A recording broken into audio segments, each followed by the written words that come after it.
So here's MSOS.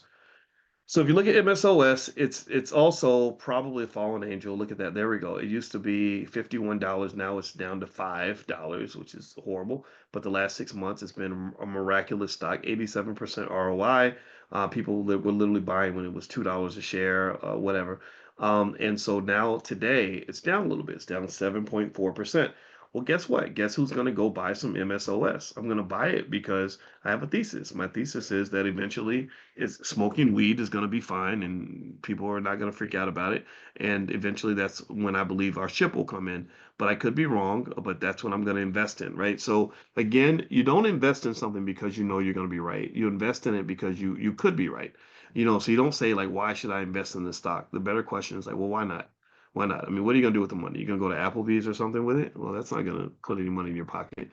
You have zero probability of making any money if you spend it all at Applebee's. But if you put it in the stock market, it could turn into more money. So I'm going to go and literally while I'm talking to you, I'm going to buy shares of MSOS. So let me go in and pop this in. It's $4 or $5 a share. Now, here's one other thing too.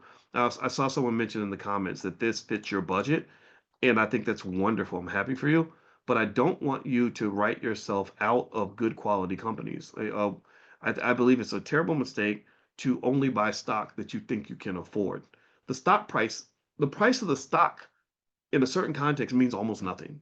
It literally means almost nothing. Like, and what I mean by that is you can have the exact same company, and let's say that they have a stock that's $180.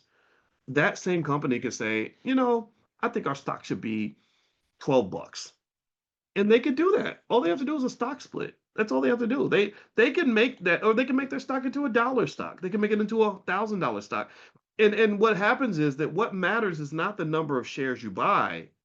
It's because people think if I buy more shares, I'll own more of the company. No, it's not the number of shares directly. It's the amount of money you're putting into the company. That's what it is. So if you give me a company that's worth $1 billion and their share price is $10,000 a share, and someone buys $100 worth of that company using fractional shares, which everybody can do, and you have another company that's worth the same billion, and the stock price is $2, and someone says, "Oh, well, I've got $100. I can buy 50 shares of that," right? And they buy $100 worth of that stock. In both scenarios, you own the exact same amount of the company. In both scenarios, you are not doing better over here than you were over here. Does that make sense? Please let me know that that makes sense. Give me a yes if that makes sense, because I want everybody to just kind of know that, right? Um, and so what you look at is not the cost of the shares. What you look at is the quality of the company. Does that investment fit you? Is that where you want to be financially? Because the only question you're going to ask is, you're not going to calculate and say, well, I had 50 shares, now I got 55 shares. Or no, you're going to say, I put in 100. Is my 100 going to turn into 120 or 130 or whatever over time? That's what's going to matter to you. It's not going to be the number of shares you own. I promise you. So don't get caught up in share price. Share price has some meaning sometimes, but it means something different from what you think. And I can just tell you, I see it happen a lot. I think it's something. I don't want to say it the wrong way because it's not meant to sound like insulting, because that's not what I'm doing. I'm not here to insult anybody or make anybody feel bad. I almost call it low economic self-esteem, honestly.